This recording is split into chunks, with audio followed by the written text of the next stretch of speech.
আজ আমাদের পাঠ্য বিষয় হচ্ছে উইলিয়াম শেক্সপিয়ারের লেখা। উইলিয়াম শেক্সপিয়ারের লেখা ওথেলো। ক্লাস 11 ফার্স্ট সেমিস্টারের জন্য খুবই গুরুত্বপূর্ণ 3টে এমসিকিউ আমরা পাবো। কে লিখছেন? William Shakespeare. Othello William Shakespeare লিখেছিলেন 37খানা প্লেমানা নাটক, 154খানা কবিতা লিখেছিলেন। এই 37খানা নাটকের মধ্যে সবচেয়ে গুরুত্বপূর্ণ খুবই ভালো ওথেলো একটি ট্র্যাজেডি মূলক নাটক। এই নাটকগুলোকে চার্লস ল্যাম্ব আর মেরি ল্যাম্ব লিখেছিলেন ছোট আকারে, আমাদের গল্প আকারে, টেলস ফ্রম শেক্সপিয়ার ছোট আকারে লিখেছিলেন। সেই গল্পগুলোকে আমরা আমাদের পাঠ্যাংশে দেওয়া আছে। সম্পূর্ণ নাটকটিকে আমাদের সিলেবাসে দেওয়া নেই, কিন্তু টেল মানে ছোট গল্প আকারে দেওয়া আছে। কাদের লেখা?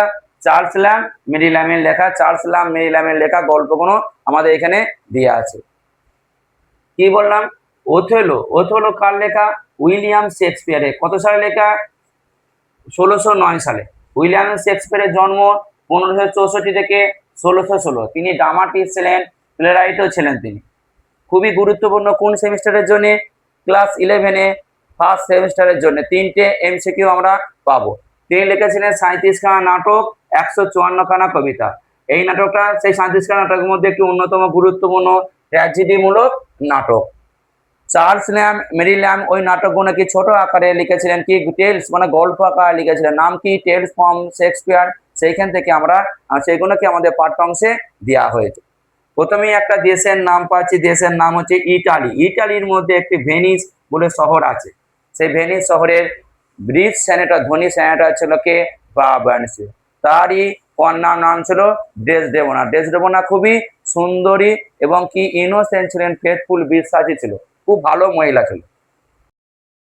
তার প্রেমেতে আবদ্ধ হচ্ছে কে? ওথেলো। ওথেলো আর ডেসডেমোনার মধ্যে প্রচন্ড প্রেম তৈরি হয়। ওথেলো কে ছিল? মুর জাতি, কালো, ব্ল্যাক।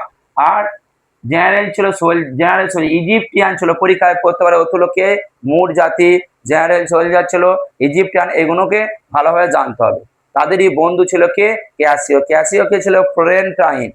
ফ্লোরেন্টাইন ছিলেন ক্যাসিও। ক্যাসিওর কাহিনী এখানে পাবো। ক্যাসিও, ওথেলো আর ডেসডেমোনা তিনজনের বন্ধুত্ব খুবই তৈরি হয়েছিল। ডেসডেমোনা এবং ডেসডেমোনা এবং ওথেলোর প্রেমের মধ্যে কে মধ্যপন্থা করতো? ক্যাসিও মধ্যপন্থার কাজটাকে করতো। এইদিকে একজন ব্যক্তি পাচ্ছি, তার নাম হচ্ছে ইয়াগো। ইয়াগো হচ্ছে ওল্ড সোলজার ছিল, ক্রেপ্টিম্যান। পরীক্ষায় পরে অনেকবার হু ওয়াজ এ ক্রেপ্টিম্যান ছিল, ক্রেপ্টিম্যান ছিল ইয়াগো। এই লেফটেন্যান্ট পদটা পাওয়ার জন্য কার মনে ছিল? লেফটেন্যান্ট পদ গুরুত্বপূর্ণ খুব, এটাও পরীক্ষায় পরে। ইয়াগো বহুদিন ধরে আশা করেছিল, কিন্তু ওথেলো তাকে দিচ্ছে ক্যাসিওকে এই লেফটেন্যান্ট পদে। এইটা নিয়ে যত সমস্যা তৈরি হয়, এই লেফটেন্যান্ট পদটি ইয়াগো না পাওয়ার জন্য ডেসডেমোনা ওথেলো ক্যাসিওকে নিয়ে একটা গভীর ষড়যন্ত্র তৈরি করে এবং মনের ইচ্ছাকেও সে পূর্ণ করে নেয়। ক্যাসিও এবং ডেসডেমোনা নিয়ে একটা দুঃসম্পর্ক তৈরি করছে কে? ইয়াগো। তার আগে ওথেলো আর ডেসডেমোনা দুজনে গোপনে বিয়ে করে। এখানে ইতালি ভেনিস শহরের ভেনিস শাসন করতেন কারা? ডিউকরা। ডিউক দিয়ে বিচারালয়ে নিয়ে যাওয়া হয় কাকে? ওথেলোকে আর ডেসডেমোনাকে নিয়ে হয়। সেখানে বিচার করা হয় এবং ডিউক সেই সম্পর্কটাকে ওথেলো আর ডেসডেমোনার সম্পর্কটা মেনে নেয়। কিন্তু বার্বান্সিও মানতে পারে না। বার্বান্সিও কিছু কথা ওথেলোকে বলে, আমার মেয়ে যেমন আমাকে ঠকিয়েছে, তোমাকেও দেখবে একদিন সে ঠকাবে। আর একটা কথা বলেছিল কি খুবই গুরুত্বপূর্ণ, ওথেলোকে বলেছিল যে ক্যাপ বা মন্ত্রবিদ্যা দিয়ে তুমি আমার মেয়েকে বশ করেছো। এই কথাগুলো আগে বলেছে, এগুলো পরীক্ষার জন্য খুবই গুরুত্বপূর্ণ। এবার আসছে কি ইমিলিয়া। ইমিলিয়াটাও খুব গুরুত্বপূর্ণ। কে? একটা হ্যান্ডকারচিপ, রুমালের কাহিনী, হ্যান্ডকারচিপ রুমালের কাহিনী পাও ইমিলিয়া। এই ইমিলিয়া হ্যান্ডকারচিপটা চুরি করেছিল। হ্যান্ডকারচিপটার মধ্যে কি ছিল? স্ট্রবেরি আঁকা ছিল। স্ট্রবেরি মানে এক ধরনের ছবি, স্ট্রবেরি সেই স্ট্রবেরি ফলের ছবি আঁকা ছিল। কে দিয়েছিল হ্যান্ডকারচিপটা? ওথেলোর মা ওথেলোকে দিয়েছিল। সেই ওথেলো আবার ডেসডেমোনাকে ভালোবেসে রুমালটি দিয়েছিল। ওথেলোর কাছ থেকে চুরি, ডেসডেমোনার কাছে চুরি করছে ইমিলিয়া। ইমিলিয়া আবার দিচ্ছে ক্যাসিওকে। ক্যাসিও সেখানে কি রেখে দিচ্ছে। ক্যাসিও অজান্তে ভাবি সেটাকে রাখছে, ক্যাসিও জানতো না ব্যাপারটা নিয়ে। এইদিকে দেশের মধ্যে আক্রমণ চলছে কে? সাইপ্রাস দ্বীপকে। সাইপ্রাস দ্বীপকে আক্রমণ করছে কারা? তুরস্কবাদী, তুর্কিশ বা তুরস্করা আক্রমণ করছে। এইখানটা রক্ষা করার দায়িত্ব কার মধ্যে পড়ে? ওথেলোর উপর পড়া হয়। ওথেলো তখন তার সেনাবাহিনী নিয়ে যায় কোথায়? সাইপ্রাস দ্বীপে যায়। সঙ্গে থাকে ক্যাসিও থাকে, ইয়াগো থাকে, ডেসডেমোনা, সকলে মিলিয়ে যাচ্ছে কোথায়? সাইপ্রাস দ্বীপে। সাইপ্রাস দ্বীপে যখন গেল তখন দেখা গেল কি তুরস্ক জাতিরা প্রচন্ড স্ট্রং, ভায়োলেন্ট স্ট্রং, পরীক্ষার পরে এটা গুরুত্বপূর্ণ, ভায়োলেন্ট স্ট্রং, প্রচন্ড ঝড়েতে তুরস্ক সৈনিকরা অনেকেই হত্যা হয়ে যায়। বিনা যুদ্ধে তুরস্ক এখানে তারা পালিয়ে যায়। এখানে সাইপ্রাস দ্বীপটা বিনা যুদ্ধে অথুলো জয়লাভ করে। সেইখানেতে একটা কি আনন্দের সভা বসানো হয়, পার্টি বসানো হয়, সেই দায়িত্ব দেওয়া হয় ক্যাসিওকে। ক্যাসিও কিন্তু সেই দায়িত্ব ঠিক মতো পালন করে না। কেন? ইয়াগো ইয়াগো ছিল শয়তান ব্যক্তি, সে ক্যাসিওকে প্রচন্ড পরিমাণে ড্রিঙ্ক বা মদ খাইয়ে দেয়। এর ফলে কি ক্যাসিওর সঙ্গে রোড্রিগোর একটা মারপিট বা দাঙ্গা তৈরি হয়। রোড্রিগো কে ছিল? একদম পুলিশ নোবেল ম্যান ছিল, তারও জীবনে ট্র্যাজিক এন্ড হয়। কে কার শয়তানি পাল্লায় পড়ে? ইয়াগোর শয়তানি পাল্লায় পড়ে। ইয়াগো যে মারপিট চলছিল সেই সময় কি মন্টেনো বলে একজন ব্যক্তি, সে সারা এখানে থেকে তাদের সমস্যা মেটাতে আসে, কিন্তু মন্টেনোর মাথাটাকে ফাটিয়ে দেয় কে? ক্যাসিও ফাটিয়ে দেয়। এর ফলে ওথুলো যখন আসছে দেখলো কি ক্যাসিও দোষ, ক্যাসিওকে লেফটেন্যান্ট পদ থেকে নামিয়ে নেয়।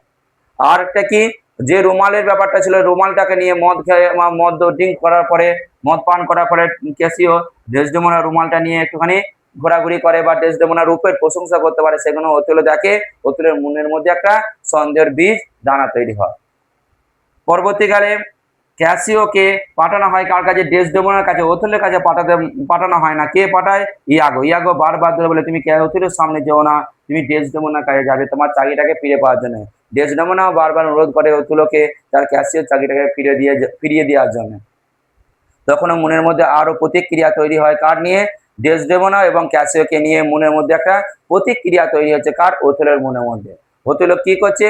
পরবর্তীকালে ডেসডেমোনা তার বাড়িতে বিছনাতে ঘুমাচ্ছিল, ওথেলো আসে, এসে কি তাকে নানা রকমের নোংরা কথাবার্তা বলছে, ব্যভিচারিণী নানা রকম কথা বলার পর ডেসডেমোনা চুপচাপ সহ্য করেছিল। ভালো মহিলা, ইনোসেন্ট ছিল, সহ্য করেছিল। তখন বিনা চাদর নিয়ে, shifting her with a bedsheet, বিনা চাদর নিয়ে গলায় জড়িয়ে ডেসডেমোনাকে ওথেলো হত্যা করছে। তার কিছুক্ষণ পরেই দেখা যাচ্ছে কি ক্যাসিও রক্তাক্ত অবস্থায় ছুটে যাবে। দেখো উন্ডেড, আবার আহত হয়েছিল, ব্লিডিং, রক্তাক্ত অবস্থায় ছুটে আসছে। সেই সময় কিছু হাতে লেটার পাওয়া যায়, সেই লেটারগুলো থেকে জানতে পারা যায় কি ওথেলো জানতে পারে ডেসডেমোনা ছিল ইনোসেন্ট এবং ডেসডেমোনার কোন রকমের দোষ ছিল না।